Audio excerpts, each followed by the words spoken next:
संभल की जामा मस्जिद के करीब बन रही पुलिस चौकी की संपत्ति पर विवाद उठने के बाद प्रशासन ने शहर की सभी वक्फ संपत्तियों की जांच करने का फैसला किया है। इसी बीच कागजों की पड़ताल के बाद जमीन नगर पालिका की बताई गई है। डीएम डॉक्टर राजेंद्र पैंसिया के मुताबिक वक्फ का जो कागज मिला है वो उर्दू में है, जिसका अनुवाद भी मिला है। स्थान है उसके सामने सत्यव्रत पुलिस चौकी का निर्माण हो रहा है। उस पुलिस चौकी के विषय में एक हमें उर्दू के अंदर डॉक्यूमेंट मिला था।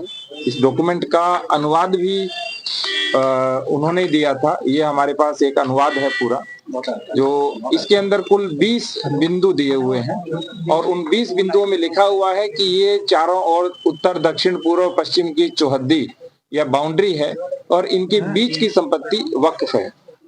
23 अगस्त 1929 को मोहम्मद अब्दुल समद, जो निवासी मोहल्ला कोट संभल है, उस समय जनपद मुरादाबाद था, उनकी ओर से एक अनरजिस्टर्ड वक्फनामा सामने आया है।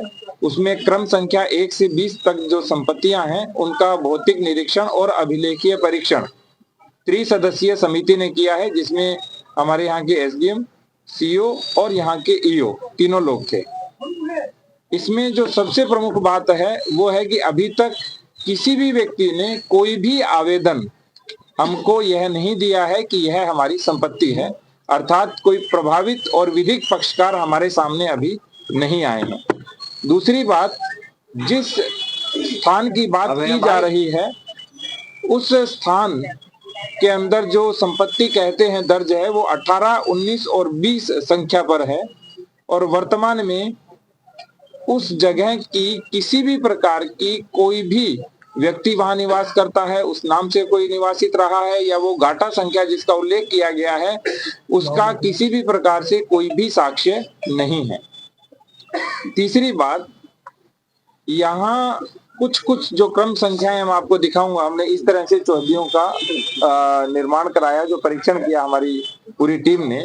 उन्होंने देखा कि जो क्रम संख्या 9 के ऊपर एक अंकित चौहद्दी है, तो ग्राम बिछोली तथा शेर खां सराय दोनों के बीच की दूरी 4 किलोमीटर है और बीच की 4 किलोमीटर की पूरी भूमि उसके अंदर वक्फ के रूप में लिखी हुई है, जो अनरजिस्टर्ड, बिना आवेदनकर्ता और बिना किसी स्वामी के है।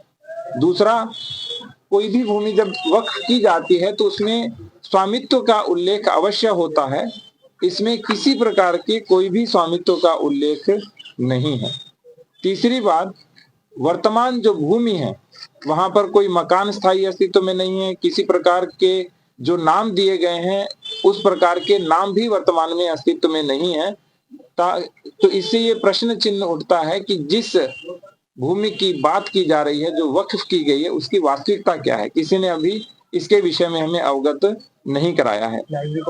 उस वक्फनामे को देखें तो जनपद संभल की हजारों बीघा भूमि का बैनामा कर दिया गया है, जबकि मोहम्मद अब्दुल समद की अपनी संपत्ति का उसमें कोई उल्लेख नहीं है। उस वक्फनामे में यह भी लिखा हुआ है कि अपनी संपत्तियां मदरसे के निर्माण हेतु दे रहा है। तो क्या कोई व्यक्ति हजारों बीघा भूमि मदरसे के निर्माण हेतु दे रहे हैं? तो 1 से लेकर के 20 तक की संपत्ति में कहाँ मदरसा बनना है, कौन सा मदरसा बना है और किस तरह से उस मदरसे का निर्माण होगा, उसका कोई उल्लेख नहीं है। इसके बाद जो नगर पालिका के आसपास का क्षेत्र जितना भी है हमारा, जिसमें सारे सरकारी स्थान हैं, जिसमें तहसील है, पुलिस थाना है, पुलिस चौकियां हैं, डाकघर है और जो विवादित धर्म स्थल है, श्री कल्की मंदिर है, वो भी उन चौहद्दियों के बीच में ही आता है। तो जो अनरजिस्टर्ड, अनवेरिफाइड जो बैनामा है और जो 50 रुपए के स्टाम्प के ऊपर दिया गया है, तो उसके अंदर सारी संपत्तियां भी एक तरह से वक्फ के रूप में लिखी हुई है। किसी ने वक्फ किया भी होगा, मान लेते हैं, हालांकि वो अनरजिस्टर्ड है, कोई प्रमाणित नहीं है, तो भी जो वक्फ अधिनियम है 1995, उसकी धारा 56 कहती है कि कोई भी वक्फ संपत्ति का विक्रय नहीं हो सकता है। तो अभी यह भी संज्ञान में आया है कि इस के आधार पे कोई हमारे यहाँ कोई रजिस्ट्री नहीं हुई, लेकिन मौखिक रूप से और एग्रीमेंट के आधार पे खूब सारी संपत्तियों का क्रय विक्रय भी हो रहा है। तो जो कमेटी की रिपोर्ट है एसडीएम, सीओ और ईओ की, उन्होंने प्रथम दृष्टया संपत्ति क्रमांक संख्या 1 से 20 तक की सारी जो चौहद्दियां हैं उन्होंने बताया है कि ये फर्जी प्रतीत होती हैं और जो संलग्न वक्फनामा है उसके दस्तावेज भी फर्जी प्रतीत होते हैं।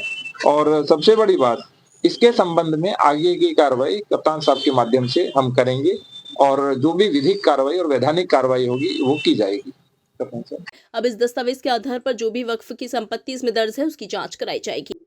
को जब डेलीगेशन आया था उनके माध्यम से एक हमें 20 संपत्तियों का दस्तावेज मिला था। उनकी जांच के लिए हमने सीओ और एसडीएम की अध्यक्षता में एक समिति बनाई थी और उस समिति की जांच रिपोर्ट भी आ गई है, जिसके बारे में विस्तार से चर्चा करने के लिए आज 2 जनवरी 2025 को 3 बजे कोतवाली संभल में हमने एक प्रेस कॉन्फ्रेंस भी रखी। सर, ऐसी कोई जानकारी सामने आ रही है वक्फ बोर्ड की संपत्तियां कुछ फर्जी की गई है? देखिए, जो वक्फ कानून है 1995 वो स्पष्ट कहता है कि एक बार वक्फ होने के बाद उसकी खुर्द-बुर्द या विक्रय नहीं किया जा सकता। ऐसा हमारे संज्ञान में भी आया है कुछ प्रॉपर्टीज का और उनकी हम जांच भी कर रहे हैं।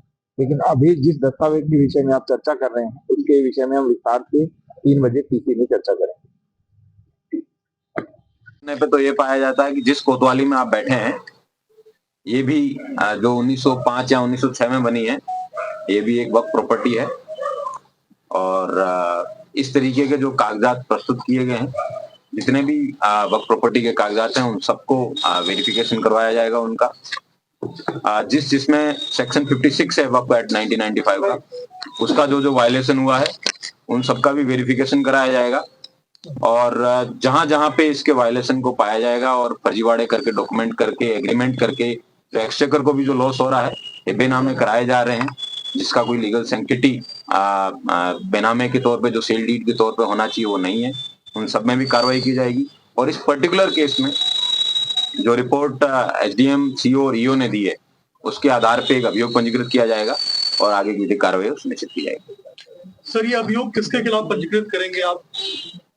ये अभियोग वर्तमान में तो अज्ञात के रूप में दर्ज किया जाएगा, लेकिन जिन जिन लोगों के द्वारा ये कागज वहां पे या फिर वक्त में या जहां भी दिए गए होंगे वो विवेचना में उसके आधार पे कार्रवाई की जाएगी।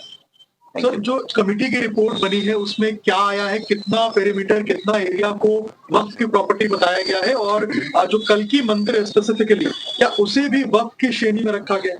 पूरा शहर ही है, 4 किलोमीटर का एरिया है, आसपास के गांव भी उसके अंदर वक्फ के रूप में दर्ज किए गए।